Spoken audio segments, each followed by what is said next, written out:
Okay.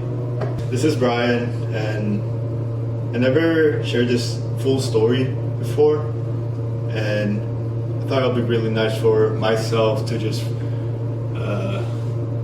share or like document like how I ended up in States, and I just want to share like who I am, like how I went from a kind of messed up kid to like chasing my dream in States. Anyway, I was born in Korea in 2001, so I'm 23 years old, and honestly, I was really shitty student. Up until 9th grade, I think I always skipped class, drove motorcycle, smoked, drank, like get fucked up, go to class. I was like shitty ass student. In the winter of that 9th grade, everything changed. We had this school climbing activity. I went there, and the instructor, she was like, "Oh, I'm really talented, blah blah blah." And I told my parents about it, and they were like, "Oh, Brian, like you should start climbing. Like stop fucking around, go climb." And I was like, "Alright." So the next day, I searched up a local gym, and I found a climbing gym called Gate 1. So I started climbing over there, and I climbed every day for like 1 month, 1 or 2 months. I was really into it, and I decided like, oh shit, I want to do this shit for my entire life. I ended up telling my coach that I really want to be a pro. But he was like, yeah, have you ever heard about Jongwon Chun? He's this guy. And at that time, he was like world champion. And then I was like, oh, his climbing gym is just like 20 minutes over there. You should try to go and then climb with him. And I was like, okay. And I did that. I went to B block climbing, which is Jongwon Chun's gym. And I think I just straight up like walked up to him and asked him to train me. And he was like, nah. Cause like I'm fucking like V3, 4 climber. And he's like, what? We're number 1. Still, I kept watching, copy, bothering them. And eventually they let me in, but I was doing all the like small works, like cleaning up and shit. But I started climbing with them, and I got really better at climbing. By high school, I got an offer from like one of the high school in Korea, and then they were like, I don't have to go to class. I'm like, fuck yeah, I'll just train all day. Actually, I think it was kind of illegal, but whatever. I ended up not getting any education through all high school. I was just climbing, but I ended up winning like one of the national cup. I podiumed some adult comps, so I was in pretty good shape.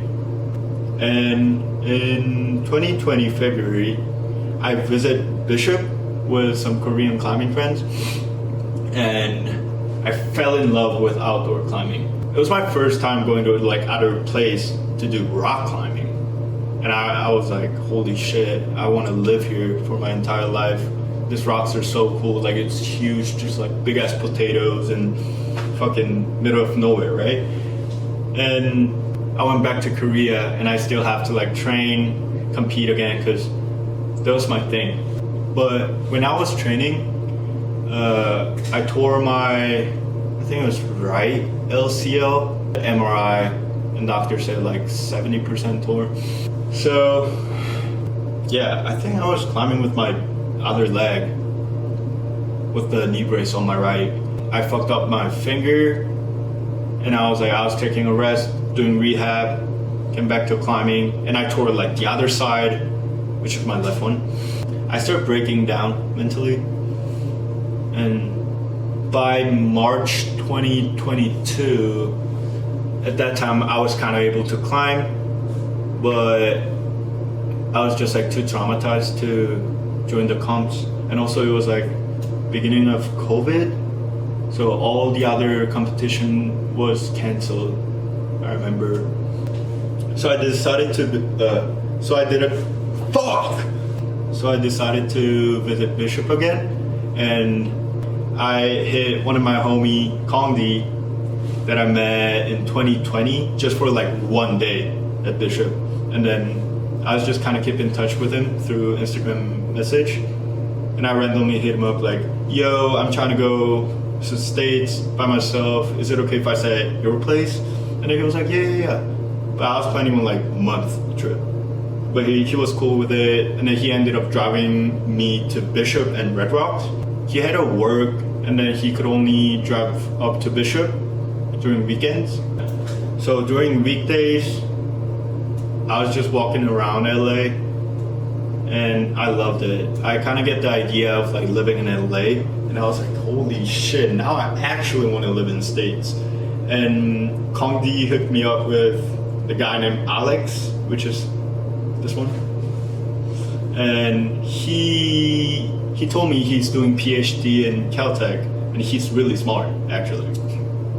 So he told me the easiest way to get a visa will be the student visa.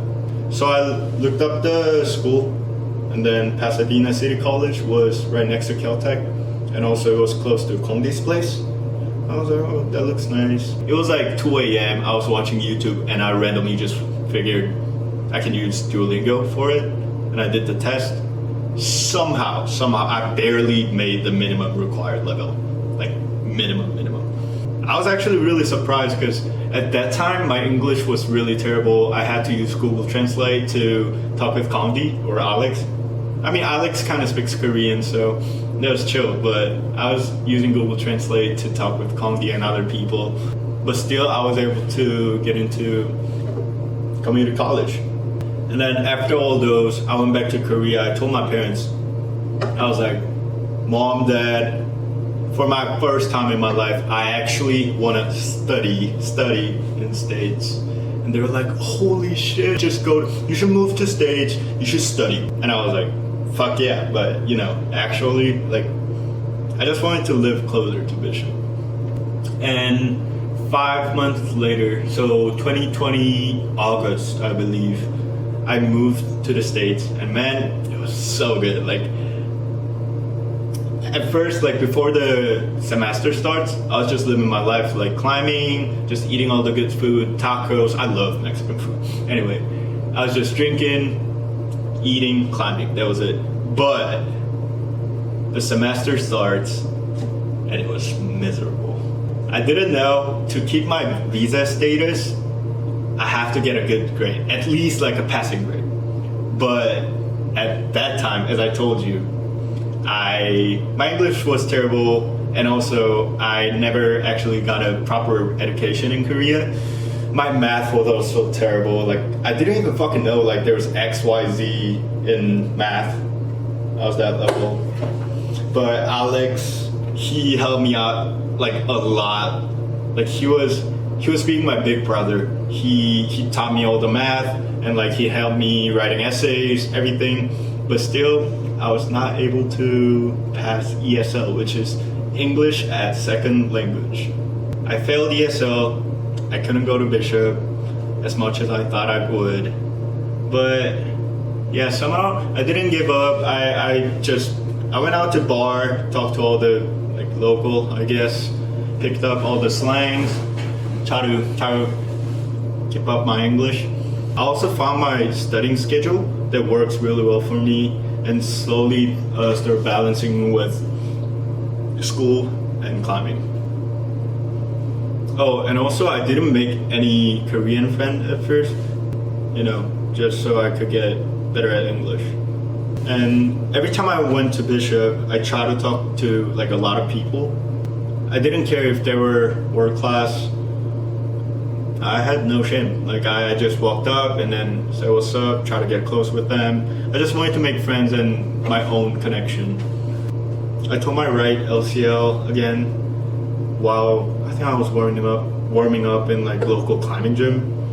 I was like, what the fuck? And I started climbing with my left leg and I fucked up my finger, my middle joint and A2. But I was still driving up to Bishop with like knee brace on just to support people and stay connected.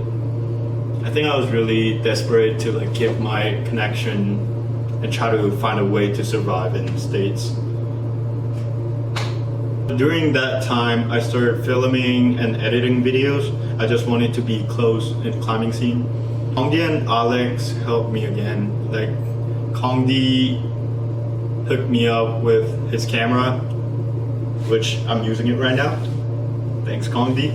And Alex bought me a Final Cut Pro, which is editing software. Thank you. That got me hyped again. I was really psyched. I was getting stronger, and also I graduated my community college. I applied all the UCs, and I ended up getting into UC San Diego. So I was like, oh, I'm on like really good track right now. I should just keep it up this way. But then I went to Vegas with Kongdi, and I tore my left meniscus this time. I stopped caring about climbing.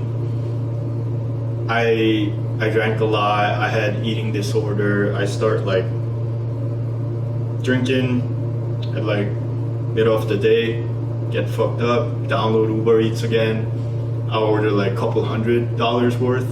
And then next day I woke up, open the fridge, there will be like shit ton of food that I don't even remember like I ordered. And I gained a lot of weight.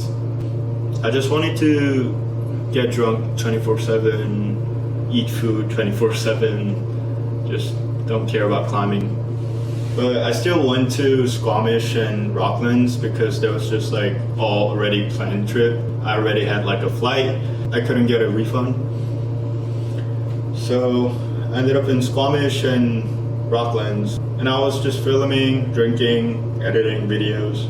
It was pretty fun, but I was still not like that psyched to get back to climbing. To be honest, I think at that time I was telling everyone like I can't wait to get healthy, I can't wait to climb with you guys again. But secretly I was just enjoying me just getting fucked up with alcohol, and I was too afraid to start climbing again, hurt myself again, or like but not even get stronger.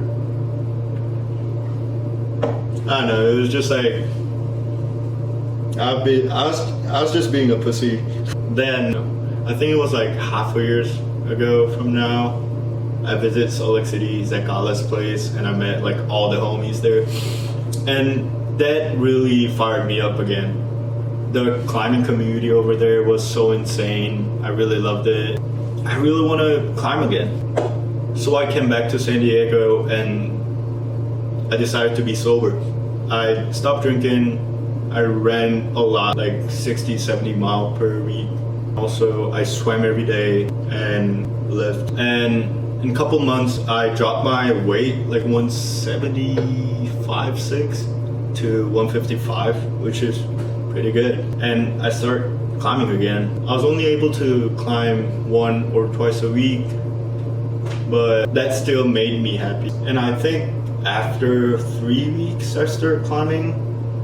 It was my final weeks, but I randomly booked a flight to Salt Lake City because I couldn't wait to climb with homies. And like that trip, I actually climbed with them. I got really psyched. So I went back to San Diego, finished up my quota, and now I'm here. My finger's still kind of tweaky, but I hope I can get back stronger and make some cool video and climb harder. I've been through a lot, but I'm still here. Still climbing and still chasing my dream.